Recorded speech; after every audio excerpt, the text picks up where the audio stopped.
You weren't invited because you don't represent anything about this family. You're just a system error our mother didn't have the guts to abort. No one else, this was the slap from my sister Brielle, said to me right there in the golden ballroom while everyone else was raising their glasses to legacy and lineage. If anyone here has ever been erased from a life they helped build, stay, because this story is for you.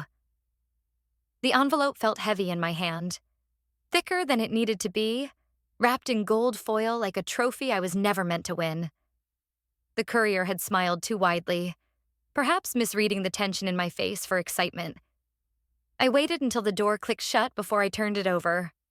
No name, just a seal. Inside, the card was pristine, ornate, and impersonal.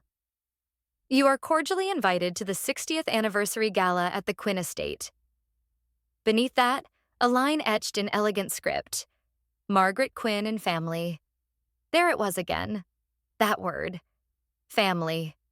A word that could be so whole in the right mouth and so cruel in the wrong one.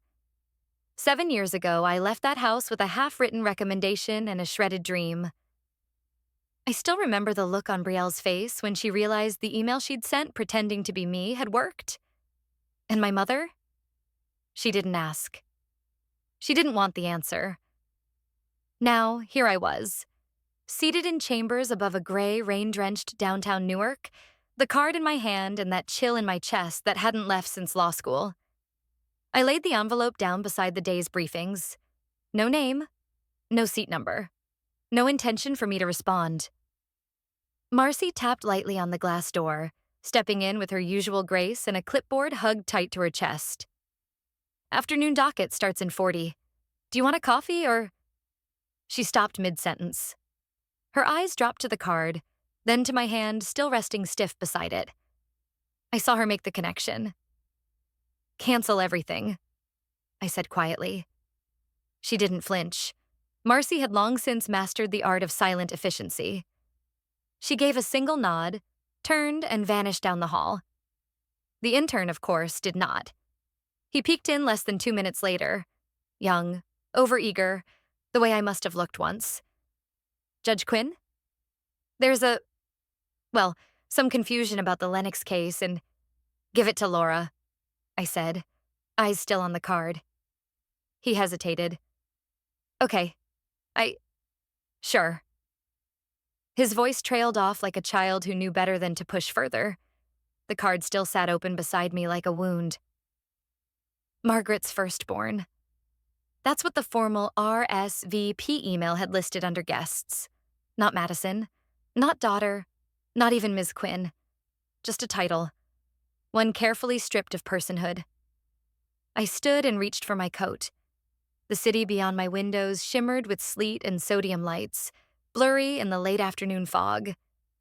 The last time I stood at the gates of the Quinn estate, I was 19 and soaked through, clutching a half-packed suitcase and the coat Eliza had thrown over my shoulders. She was the only one who'd come outside that night. She didn't speak, just stood there watching me walk away while the others whispered behind curtains. I never planned to go back. But I hadn't planned on this.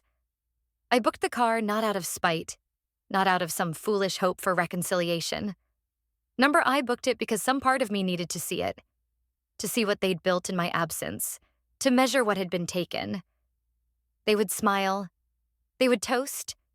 Margaret would pretend nothing ever cracked. And I would be invisible again. This time, on purpose. As I folded the invitation and slipped it back into the envelope, I realized how calm I felt. Detached. It was almost funny, in a hollow way. How erasure sharpens your edges. How silence teaches you to measure your words like scalpel strokes. I pulled out the plain black suit I kept for formal hearings, the one that said nothing. Promised nothing, but demanded attention without asking. I didn't need their names in my mouth to walk through that door. I didn't need to belong to make them see me. I'll be there. But not as their daughter. Not anymore. The champagne sparkled, but none of them noticed the ghost at their table. From the shadows near the kitchen entrance, I watched servers glide past with trays of shrimp toast and truffle canapes. The ballroom was soaked in golden light, Walls draped with soft fabrics that caught candlelight like old secrets. A pianist played something elegant and forgettable. The room smelled of money and nostalgia, and neither belonged to me. I moved along the perimeter, each step quiet against the marble floor, heels silenced by rubber pads. I'd traded my black suit for a long gown. Simple, satin, no sparkle. I looked like any other donors plus one, an anonymous silhouette meant to nod, smile, vanish. Every smile tonight reminds me of how easily they lied 7 years ago. How Brielle cried in public, spun stories about how I withdrew from Harvard plans, how Margaret used phrases like emotional break and time off instead of saying what they actually did, gutting my application, erasing my existence. At the front of the room, a massive banner read, "Celebrating 40 years of Quinn legacy." Below it, a floral arch framed the stage. My mother stood beneath it, poised in navy chiffon, her lips painted into permanent composure. Next to her, Brielle gleamed, all teeth and gloss, wearing the very necklace I'd once caught Eliza hiding in my drawer, the one Margaret swore had gone missing. I made my way to the side of the ballroom, standing close enough to hear their laughter, far enough to avoid attention. Waitstaff offered flutes of champagne. I took one and didn't sip. Brielle stepped forward. The room hushed. "Legacy isn't just built, it's earned," she said, voice smooth as velvet. "And I am honored to carry the Quinn torch forward into a new generation of justice, education, and ethics." I nearly choked on the word ethics. A ripple of applause followed. Cameras flashed. Guests leaned toward each other and whispered praise. "My mother," Brielle continued, gesturing to Margaret, "is the blueprint. The very idea of grace under fire. I wouldn't be here without her." She paused, smiling with just the right hint of humility. In fact, none of us would. Another round of applause. This one warmer. A woman behind me sighed.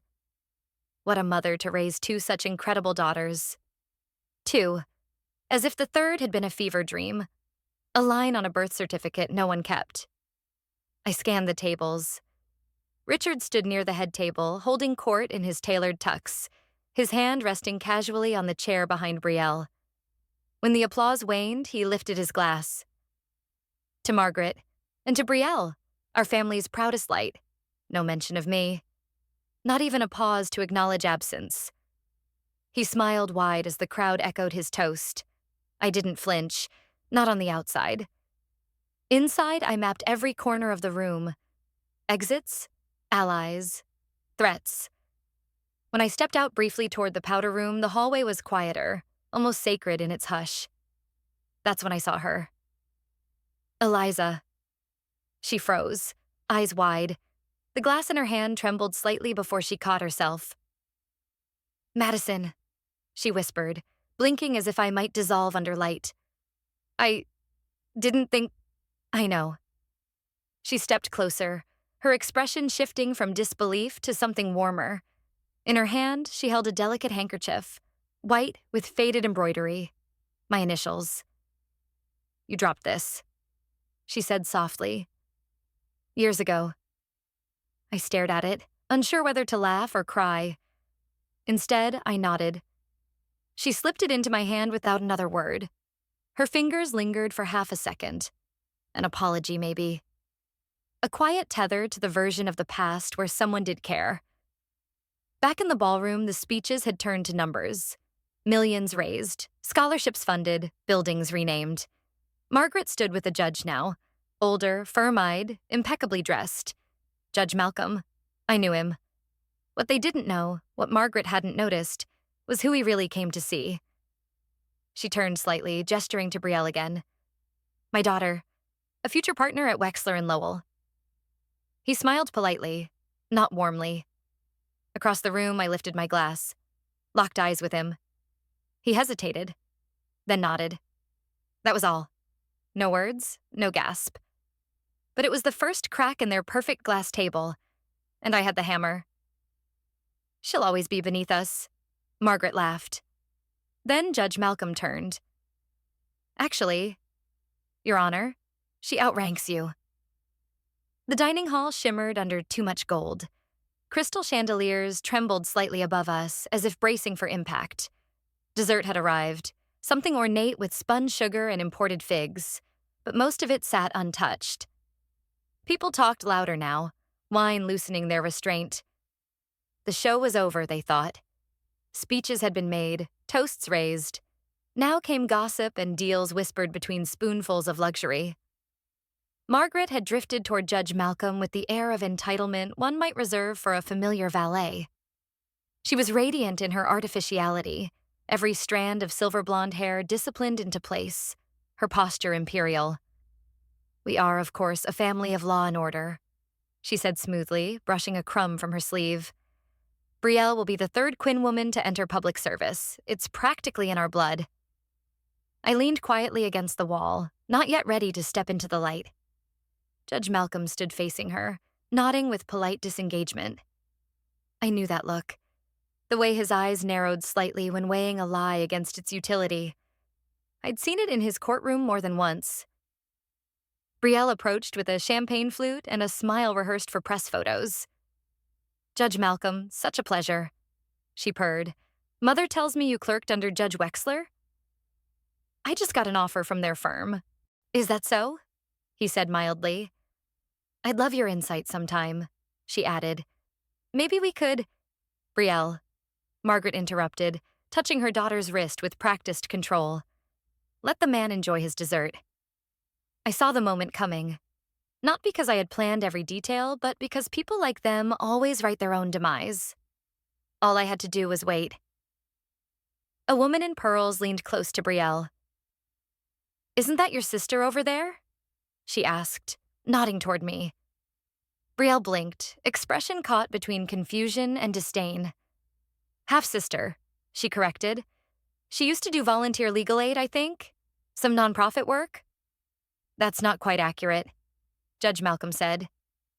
He turned fully now, lifting his glass slightly as if to punctuate the air. "She presides over more than you know." The sentence landed like a dropped plate. There was a pause, and then the sound, subtle, fast, of phones being unlocked under the tablecloths. A flicker of digital light danced across faces. Fingers tapped, brows furrowed. Someone inhaled sharply. "She's a federal judge." A reporter murmured, not quietly enough. Heads turned. Conversations froze mid-sentence. Even the pianist hesitated on a key. Margaret's eyes narrowed. "A judge?" she repeated. "Where?" Judge Malcolm didn't answer. He simply raised his glass a few inches higher. "To the Honorable Madison Quinn," he said, voice clear, deliberate. The silence in the room split like fault lines. Dignitaries shifted in their seats. The senator 2 chairs away from Margaret lowered his fork.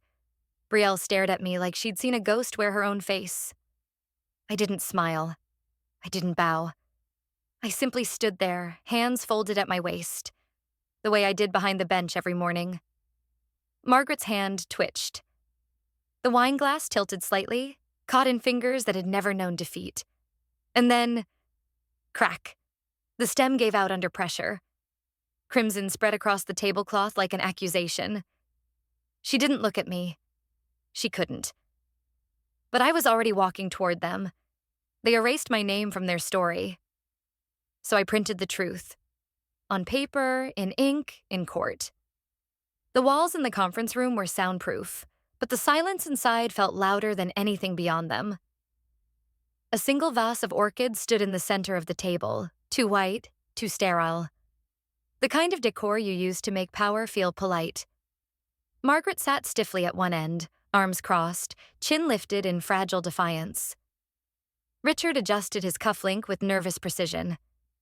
Brielle fidgeted with her bracelet, lips pressed tight. I placed the folder down in front of them. Thick, labeled, meticulous. "Before we start," I said, voice low but unwavering, "I've ensured this conversation is off the record. For now." Margaret scoffed. "What is this, Madison? A performance?" I opened the folder without answering. The first document slid forward like a blade, a printout of the doctored email from Dean Forsyth's office, complete with metadata tags and timestamp logs. The one Brielle had sent in my name 7 years ago, retracting my own application for a judicial fellowship. Richard leaned in. His eyes scanned fast, then slowed. Where did you get this? Subpoenaed from the university's backup servers, I said. They archive everything. Margaret's mouth opened, but no words came. The next page revealed a sequence of emails. The forged recommendation letter. The mysteriously withdrawn donations to the advocacy nonprofit I co-founded. The tax records that didn't quite align. Misuse of grant funds. Charitable donations redirected through shell accounts bearing Brielle's digital fingerprint. I didn't raise my voice. The law doesn't need volume, just clarity. I filed nothing for 7 years, I said. I rebuilt. I earned my title, but I kept records. Marcy appeared on the tablet propped beside me. Her voice cut through the tension like a scalpel. The Ethics Committee received our full report last Thursday. An internal audit confirms inconsistencies stretching back a decade. Foundation spending, false allocations, all flagged. Brielle slammed her hand on the table. You're tearing down your own family. I met her eyes. You did that when you forged my name? Margaret turned sharply toward Richard, as if desperate for him to reframe this in their favor. But he was pale now, lips moving without sound, calculating risks faster than rebuttals. He reached for one of the documents and scanned the heading. Notice of Intent to Review, Federal Charitable Oversight Division. This could jeopardize the endowment, he muttered. Every donor tied to the Quinn Foundation is already being notified, I finished for him. Brielle stood up, knocking her chair slightly. You've always resented us. I didn't flinch. I never resented. I remembered, and I waited for the law to catch up. The moment landed. Margaret pushed the folder away like it had burned her. You'll ruin us, she hissed. No, I said quietly, folding my hands. I'll just stop lying for you. The door creaked softly open behind me. Eliza stepped in, hesitant but steady. She moved closer and placed something on the table. The embroidered handkerchief I hadn't seen in years. She set it beside the final document, a sworn affidavit from the Foundation's former accountant. No one spoke. I stood. The orchids trembled in their vase. They always say I'd be nothing without their name. Turns out their name meant nothing without mine. The rain hadn't stopped since the night of the gala. It pattered gently against my office windows, matching the quiet rhythm of my breath as I sat behind the polished desk, my desk, in chambers that now bore my name in a bronze plaque beside the door. Madison Quinn, United States District Judge. I hadn't spoken to anyone in the family since that night. I didn't need to. Marcy, poised and efficient as always, sat across from me with a tablet in hand, reading from the latest updates. She did it alone, just past 8 million impressions on X, and Buzzline's front page called it, and I quote, the gala that buried its own hosts. I didn't respond. I just watched the cursor blink on the open case summary in front of me. They're calling it poetic justice, she added. You didn't have to say a word in the media, and still... The silence stretched between us. Thick, earned, cleansing. My inbox was flooded. Not with gossip or outrage, but with quiet congratulations. From other women in law who had been minimized, overlooked. From former professors who had once offered sympathy, but not action. From strangers who had seen a headline and found a mirror. The Ethics Committee's preliminary statement had landed like a gavel on marble. Due to serious concerns regarding fiscal transparency and board governance, the Quinn Foundation is now under formal review. It was cold, procedural, and absolutely damning. By noon, 4 major donors had publicly withdrawn. Gala funds were frozen pending audit. The family's PR team issued a bland statement about restructuring priorities. Meanwhile, Brielle uploaded a 2-minute clarification video, full of vague gestures toward forgiveness and misunderstandings. The comments turned fast, ratioed within hours, screen recorded, memed, dissected line by people who had grown allergic to dishonesty. One comment read simply, "You stole her future and called it a misunderstanding?" Margaret, ever the strategist, resigned from 2 nonprofit boards within 24 hours, citing a need to focus on family matters. It was the most accurate statement she'd made in years. But the moment that crystallized it all came in the form of an op-ed. Printed in the Sunday Times, black serif on white newsprint. The Judge They Tried to Erase. Authored by Judge Helena Ward, my mentor before Kendrick, before the firestorm, before I had learned to keep my shoulders tight and voice lower in rooms that did not want me there. She wrote, "You can exile a daughter from a dinner table. You cannot exile her from history." I read it twice, then a third time. The press swirled around me like wind against stone, loud, urgent, but never touching what I truly carried inside. I had not wanted revenge, only air. At dusk, I closed the last case file and reached for my tea. The phone buzzed once, sharp and sudden, the screen lighting with a notification. Restricted number, still proud of you even now. Kendrick. I stared at the text until it dimmed. Then I placed the phone face down, letting the silence return. But this time, it was mine. Madison Quinn was their creation. Madeline Rose Kendrick is mine. The salt wind crept in through the cracks in the cabin's window panes, brushing my cheek like a whisper. The mug in my hands was chipped. Handmade, no inscription. And the tea inside had gone lukewarm. I didn't care. For the first time in what felt like decades, time didn't press. Oyster Cove Point was quiet at this hour. The waves restless but not angry. The kind of place that had no opinion of who you were or where you'd been. I sat cross-legged on the porch swing, a single folder resting on my lap. The last one. Inside, news clippings, statements, letters from ethics, even the op-ed by Judge Ward, now folded with worn edges. But it was the final envelope I opened last. Cream-colored. His handwriting. Kendrick's. "You don't have to disappear to find peace," he'd written. "But it helps to stop performing." I held the note against my chest for a moment before tucking it gently between the pages of a well-worn book. Inside the cabin, my laptop was already open, waiting. In less than an hour, I'd go live for a lecture series, part of a quiet outreach program I'd agreed to mentor. The hosting page didn't list my title, just a name, Madeline R. Kendrick. I liked how it looked on the screen. No flair, no preamble, just mine. A light knock pulled me from my thoughts. I turned. On the edge of the porch stood a small girl, maybe 7, with wind-tangled curls and shoes too big for her feet. She waved. "Hi," she chirped. "My mom said you moved here. Are you someone famous?" I smiled. Number just someone who stopped hiding. She seemed to accept that. With the certainty only children carry, she nodded and skipped back down the gravel path, her laughter trailing behind her like ribbon in the wind. Back inside, I reached for a stack of blank postcards. Picked one. Uncapped a pen. The ink bled slightly as I signed. Madeline Rose Kendrick. The first time I'd written it, fully, in print, it didn't tremble. Outside, the tide rolled in stronger. A wave crashed against the rocks like applause muffled in velvet. The phone rang. Sharp, distinct, insistent. I didn't move. The world could wait. For once, I would decide when, or if, I answered.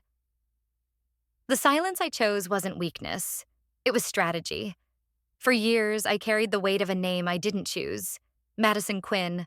Polished, positioned, and paraded as if it belonged to someone I no longer recognized. To them, I was a placeholder in their myth. A daughter to be quoted when convenient and forgotten when not. When they erased me, they assumed I'd stay gone. When they invited me back, nameless on gold foil, they expected a shadow, not a storm. But storms don't ask for permission. I didn't return to shout. I didn't need to. Because while they were building speeches and staging legacies, I was gathering evidence. While they played family on camera, I kept the files, the tampered emails, the withdrawn letters, the charity audits. I didn't come for closure. I came with consequences. They forged my silence. I answered with statute. They offered smiles. I offered subpoenas. Title 18, Section 1001, false statements to a federal officer. I didn't flinch when Margaret's glass cracked. I didn't react when Brielle's voice broke online. I had already made peace with the noise. I was here for the truth. When Judge Malcolm raised his glass and spoke my name, my real name, everything shifted. That room wasn't ready to hear it, but I had waited years to say it. Madeline Rose Kendrick. Not a role they wrote for me. Not a title borrowed. A name I chose. A name I earned. They always said I was nothing without the Quinn name. Turns out the Quinn name was nothing without my silence. Now, I don't need to sit at their table. I built my own. I don't crave their recognition. I carry my own authority. My signature can freeze bank accounts, halt boards, and reverse narratives. Yet all I really wanted was to stop pretending I owed them my story. I didn't need revenge. I needed release. So I let go. Of bitterness, of performance, of the need to be understood by people committed to misunderstanding me. I kept the handkerchief Eliza gave me. I kept the letter Judge Kendrick once sent. And I kept a quiet promise to myself. Never again will I allow someone else to narrate my worth. If you've ever been treated like an afterthought in your own family, if you've ever stayed silent because you thought no one would listen, you're not alone. Madeline's story isn't just about revenge. It's about rebirth. About reclaiming your voice in a world that tried to write you out. It's proof that silence isn't weakness. It's strategy, waiting for the right moment. You don't always need to scream to be heard. Sometimes standing with truth is enough. If something in this story struck a chord with you, leave a comment. We read everyone.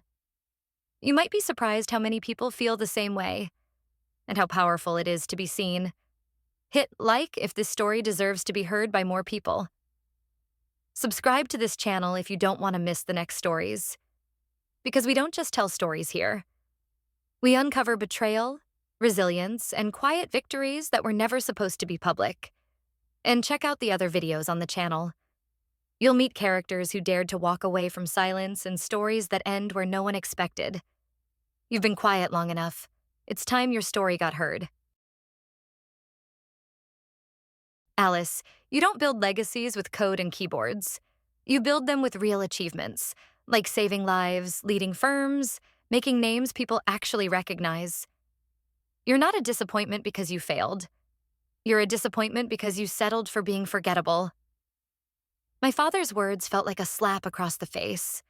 Right there in a room glowing with candlelight and filled with praise meant entirely for my brother.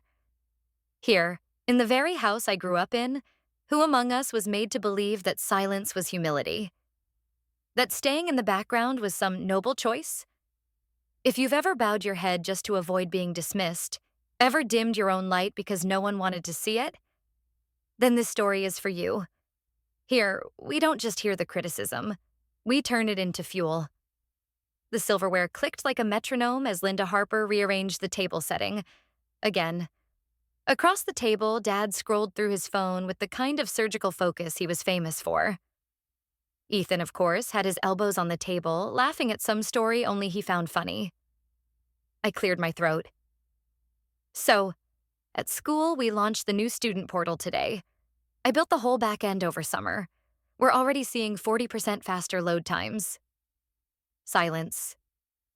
Then, Dad didn't even look up. That's not a career. That's what bored kids do with too much Wi-Fi. I swallowed, willing my fork not to tremble in my hand. It was picked up by the district's IT head. He wants me to... Did you tell him your GPA? Mom cut in sharply. Because colleges won't care how fast a login page loads if you can't keep a 4.0. Ethan took a bite of his steak, glancing at me as if waiting for me to cry or fight back. But I did neither. I smiled. small and fixed. He wiped his mouth, then offered, "My mentor at Mayo says they're looking at expanding their summer program to high school juniors. I might get in early." Of course. Mom's face softened instantly. "That's incredible, Ethan. That would look amazing on your pre-med application." I watched the flickering candlelight play off the awards that